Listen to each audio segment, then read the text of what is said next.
Buenas tardes. Vamos ni casa, nuevo.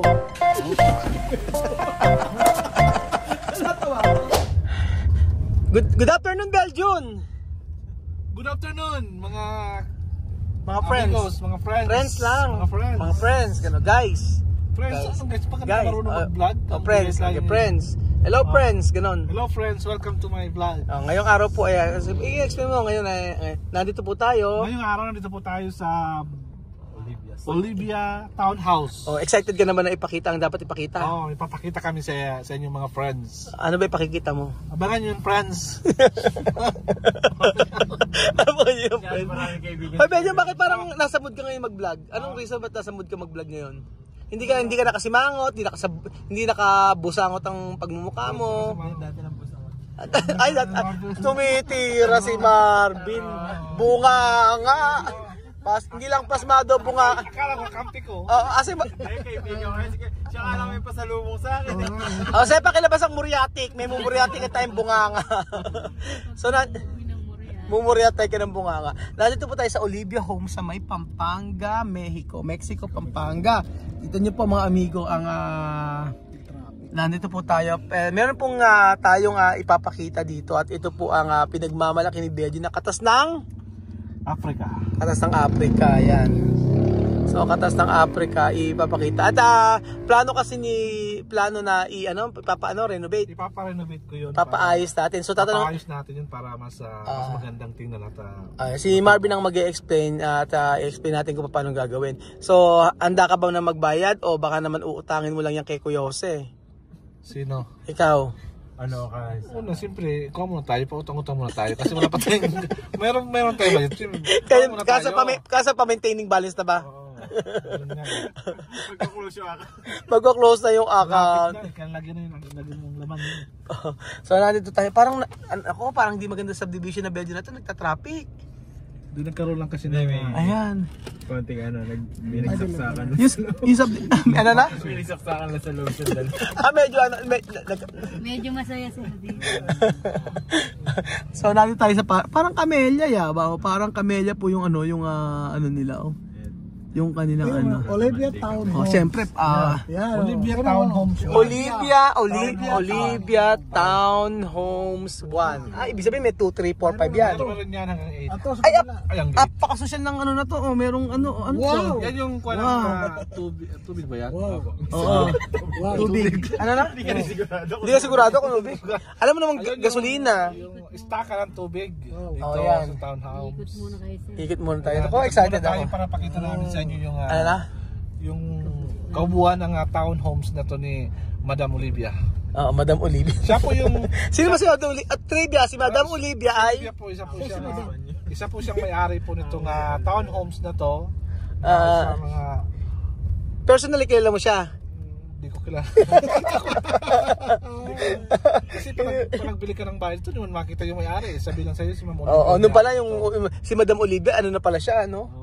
Alam ko si Madam Olivia, mayaman yun. Mayaman. Pero yun lang alam ko, mayaman. Saan na ba tayo, Belgium? Ba't hindi mo yata alam? Siya may-ari nitong townhomes na to. So, medyo naliligaw po si iniikot lang. Sige. Tinutur pala muna para tulad po niyan, magka-idea tayo na ganyan yung gagawin. para maganda yung oo. Ayan, maganda po. Ayan, parang musilyo. Pero maganda kapag pagka naayos pala. Hindi na sila mahigpit sa kulay, kahit anong kulay mo pala pwede. Ayan. Kaya Kuya Belgium, anong kulay ang gagawin natin sa may papagawa? Asul. Asul! Ano ka chamame? Sabi nga, pag asul daw, parang nasa langit daw. Sa langit? Yung kulay daw ng langit, asul. Sabi niya sa akin. So ayan po mga amigo, pakikita po Maganda natin. yung access ng daan nila, lahat halos may pagitan na. Ayan. May spasyo. Pero ang dami pang wala nakatira, no? Ako. Isang klase lang yung bahay nila. Yung dikit-dikit lahat, wala sila yung kagaya sa Camellia na. Anong tawag na ito, duplex? Ang tawag dito ay Apartment type po kasi. Apartment type. Townhouse. Townhouse. May mga extend maganda. Tingnan mo to. Tingnan mo. Yung Yung corner lot. Yung corner lot, tingnan mo, ang ganda ng corner lot, Naka-LL to, medyo malaki. Kasya ang kotse, Ganda pag corner lot. Ganda yan. Corner lot. Oh, Yung mga sasakyan. Oo. So, asan tayo, Kuya Marvin? Alam mo ba? Tingnan mo ito corner. Oh, wow. Ako lang po para magka-idea sa Oo. like ganyan, no? May terrace at taas. Ito sa taas. Oh. Ay, naka-LL din to. Nakapasok yung kuha niya ng isang tira niya eh. Oo. Binago na yung... Binago. Ito, up and down din. Oh, yan. Sinira yung din. Kung pwede pala yung gano'n. May pagkaganyan yung papagawa. Kung may terrace pala Marvin dapat ano eh. Ganun na yung Dapat konti lang yung ilagay na terrace sa taas para magkaroon ng extension gawing kwarto. Sayang. May extended kwarto. So nandito na po tayo at May terrace din yan. Sa kabila pa. namali nang pasok si Marvin. Terrace din yan. Hindi, tinuturo ko nga lang po si Kevin. Ayan. Dito rin oh. O, ayan nyo, ayan. Yan oh. Oh, yan oh. Taas. Dalawa. O ganito, parang ganito ang gusto ko pagawa. Ayan, ganyan. Ganyan. So ayan, eto tayo. Hindi ba po? Marvin namamali ka eh. Hindi, ito pa tayo sa kabila. Kita ko lang po sa inyo. 20 minutes na Marvin eh. Paligaw na tayo eh. Meron na po, sige po. Meron sa kabila. Ayan na tayo. Ayan, nandito na tayo oh. Game start. Pati. Asa ba Belgian? Ito na ba? Ito na. Black ba? Ito na ba? Ito. Latin ka, mali-mali naman. Ayan. Yung may-ari nito, Hindi alam ang ano, oh. Dapat dito ka Belgian, kasi ikaw mag-e-enter na ganito. Okay. Ikaw, Huwag kang taliko. One. Kita. Ayan na. Dito. Ano ba? Hanggang ngayon ba Belgian, tinuturo ka pa paano mo? Start! Ang ina-osturan tayo. Start na! Ano nagdadapas ko? Start! Welcome! Welcome to my house. Spanish, kailangan kasama Spanish. Buenas tardes. Oo. Vamos mi casa, nuevo. Natawa ako. Ito po yung... Casa, Ito. 2 pesos. 2 pesos, di ba? Ano? 2 pesos? Peso. Piso! 2 pesos. Piso! Oh. Martin! Ano ba? Armin na kay Marvin Susi. Sosi! Masaya ka naman na ano ka. Masaya ka naman na... Ayan, madam, nakasira mo na ang kotse. Alam mo bilang isang OFW, masaya talaga magkaroon ko, di ba daw? Oo. Nakapundar ka. Oo, masaya ka naman na ganito. Masaya na ako rito. Sa ganito kasi lang. Tayo kami ito. At wala ka masyadong nakikitang tao. Sabihin na. Welcome to my house. Welcome to my house. Pasok tayo mga friends. Ano na? Friends? Daming S kasi. Friends! Hello mga friends. Friends! Ayan. Oh. Friends! Friends! Friends! Friends! Sira na friends! Friends! Di ba? Yan, lumiluwanag na. Friends! Tapos, mga friends, yung contact ko na pagpaliwanag sa mga Pasok na traktor! Wala, gumising ka na. Hay, panaginip lang pala. Ay, panaginip lang pala. Ay! Nalaginip lang pala ako. Ay, hindi ba pwede dito. Joke lang yun. So, ito po ay kay Ma'am Debra ng Canada at gusto niya po ito ipagawa sa akin. So, ngayon, ganito, ito po yung itsura na ipapagawa niya. At ang kapalitan po ito ng tikuan at saka yung mga bigana kasi lukan na. So, ang gusto ni Ma'am Debra ay... Makeover po na. Makeover? I-renovate yan. Nalagyan po ng case na nito. Isang ito. Tapos itatiles ko and then po ipipinish yung mga wall ng stucco finish. Tapos po yung kitchen na ito, nagaling na po ito. Yung kitchen po na ito. Tapos po maglalagay po tayo ng another kitchen dito sa labas. Malino ba? Malinaw. Ano yun lang pala? Malinaw. Kanina siya may-ari, ngayon siya ay taga-ilaw. Kailan? Itibagay na po ito. Lightning. Lightning. So ngayon ito, dito magkakaroon ng Additional po. Tapos po, lalagyan po natin dito ng kitchen na sink po ng lababo. ito po mga amigo, sasaraduhan po namin yan. Tapos pagkaya magkakaroon ng kitchen dito. Kabila po kaya babaklasin. Tatanggalin na po yun. Tatanggalin na. Tapos po yung CR, ganun din po, aayusin Yung po. sa CR Marvin, Papalitan po natin yung tiles niya. isasagad natin. Nasa gitna po. Yung tiles papalitan. Yung tiles papalitan tapos pagkayari po ay sasagad standard na. Tapos po ito pong mga hagdan po natin, yung stairs po nito, i-tiles na din po natin para gumanda. And then yung ilalim po, lalagyan po natin na parang may pinto siya para pinaka-buti gano'n ang ilalim. Magkakaroon ng mga shelves. Para po, halimbawa, lagayan po ng Tapos ito, papalitan natin ito. Papalitan natin po natin. Ayan. Tatlong lighting natin. Pakita yung mga lightman. Lightman! Lightman! Malapit ito. Okay. Diretso tayo. Pasok. Diretso tayo. Ayan. Ayan. So, ito. Ito na tayo sa second floor. So, sa second floor po mga mundo, ang napag-usapan po namin ni Ma'am Debra ng Canada ay, ayan, magkakaroon ng second floor dito. Lalagyan namin ng ano to? Ito po muna tayo sa loob. Lalagyan po ito ng tiles and then division sa kapusan sila. Tapos po, ito po, puputasin na to. Kasi po sa harap po, magkakaroon tayo na terrace and then naka-slab, up and down po siya. Kaya puputasin po dito para magka-access sa terrace po. Tapos magkakaroon ng slab dun sa labas. Ibig sabihin slab, magkakaroon ng parang second floor para maging ito yung maging ito. Garahin sa baba, tapos sa taas ay terrace na para sa payan din yan. Yun, taas dalawang room dito. Dalawang kwarto. Tapos dito magkakaroon ng isang CR dito. Ayan, isang CR dito. Tapos, echo. Ayan po, tutuloy na lang po natin yan. Lalagyan po natin siya ng hardflex. Naman po ng hardflex. Ito ba sa Martin? Hindi. Tapos po, itatiles din po flooring. Na? Itatiles din po. Okay, itatiles din flooring. Tapos po kaya ito yung pinaka-finish nito, mga amigo.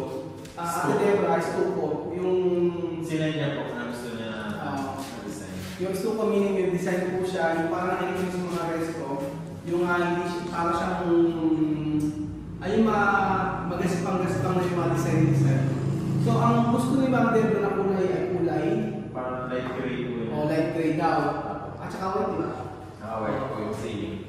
White ceiling. Tapos sa ceiling, ang gagawin namin ay finish natin sa pin light. Traditional lang tayo ng mga pin light. Kasi po konti yung ilaw. Tapos sa may maglalagay ka ng aircon. Kasi kailangan po tayo ng access na aircon. Kasi kailangan lagyan ng aircon po. Para bago po pinisin kung may tapos maglalagay ng aircon saan lalagay? Doon po tayo sa likod maglalagay ng mga aircon. Dito ang nagiging aircon. So sa sarduan po. Sa sarduan. Sa total po sa sarduan po talaga kasi po. Dito po o dito magkakaroon ng sila. Kaya po papalitan natin siya ng aluminum window, may grills, tapos po may window. Para sa pag-maintenance ng aircon. Saan naman ang ano? Saan ang aircon niya nalagay? Hindi po, dito po yung mga split type natin. Bali sa likod po, sa likod po. Sa kabila? Dito din po, pagkakapangin na po yung split. Pagkakapangin. So, dalawang aircon po? Dalawa po. Sige, isang kwarto po kasi. Pwede lang 1 horsepower. Kahit hindi 1 horsepower, kahit mga 0.75 na siguro. Kaya-kaya na. Maliit eh. Split type po lang. Pagka, window type, may 0.5. Siguro po, window type lang pwede dito kasi nag-hitting. Naliit po siya. Kasi pag 1 horsepower, sa baba pwede. Pag window type, kuha ka lang butas ka pa.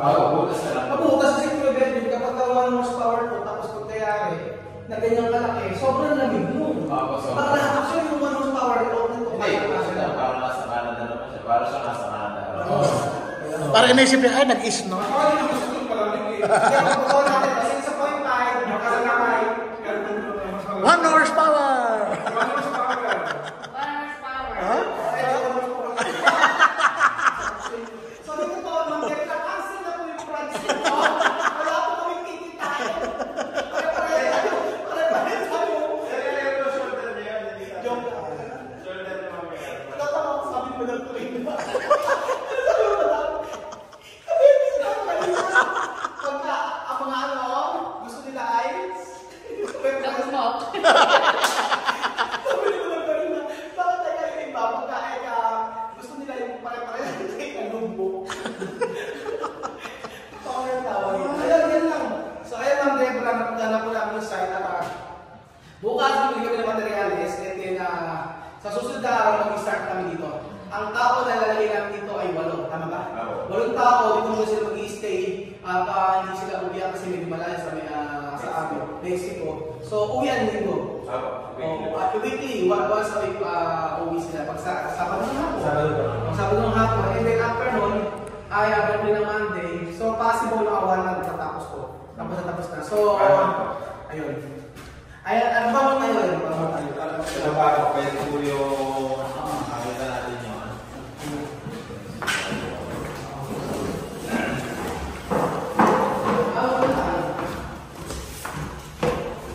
And then sa mga kabahan ko, may tanong ko si Marty, hindi ko kasi alam kung ano yung exact ano eh. Dito ba sa part ito, sinit, ano lang talaga, lalagyan natin ng stove lang. Stove po ako. Tapos po, tiles lang.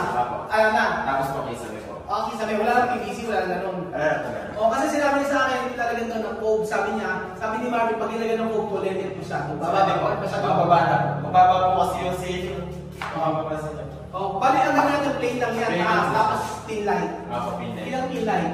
Siguro pa dadagdagan na po natin. Dadagdagan natin. Oo, kasi siguro po apat sa corner, tatlo sa gitna. Oo, maganda kasi meron ganda yung sa ilaw, sa lighting natin. Kasi po pag nilagay pa po tayong design sa kaysa maaakot na po. Masyadong mababa. Pero kung ano sana, ano kung kunyari, pag nagpagawa ka, kung gusto mo talaga mas maganda, maglalagay ng mga PVC, mga kung gusto mo modern talaga. Pero sabi ng may-ari, okay na sa kanya basta ma-finish kung ano yung ibinigay niya sa amin na parang plano. At least po masunod yung design. Tapos dito po, pakita ko kasi dito ko yung mabili tayo. Dito po kailangan nyo. Ayan, matatakot yan. Dito po sa part na to, Kaya po tayo maglalagay ng dito maglalagay ng terrace, tapos dito meron dito gate. Ang gate niyan ay nakita ko parang tulos-tulos siya gano'n. Stainless po yung frame. Stainless, Kasi sa... Okay. Dito po yung garahe po yung baba, tapos yung magiging slab po sa taas, yun po yung magiging pwede nyo pagsakong or kaya yung sa taas, pagbaba, nagkakapos sila. Pwede silang maglagay ng coffee table. Ang bayan nila. Tsaka sinadjust kasi namin, sinadjust ni Marvin na gamitin namin sa may stainless. Para po lifetime. Kasi lifetime, tsaka kaunti lang naman yung additional. Diferensya. Kaya yung maganda kay Marvin, sinasuggest niya kung ano yung mas makakabuti at saka mas magaganda sa bahay. For example, ito, dito, pagka binakuran niya tapos nalagyan ng sa second floor, gusto nga nang may-ari third floor Kaso nga lang baka hindi kayanin ng division yung yung poste. Kasi hindi kasi ito Hindi naman to yung kagaya ng ginagawa na bahay na sa mga personal. Kumbaga, may contractor din po. O yung sa contractor kung ano lang yung budget, yun lang yung inaano nila. Kaya hindi talaga hindi maganda yung materialis. Totoo naman. Tatawagin ko sa'yo. Paubrahin. O like yung kisame nila, sana na gawin is pandel, ginamit ano ba ito? Hardiplex lang, ganyan.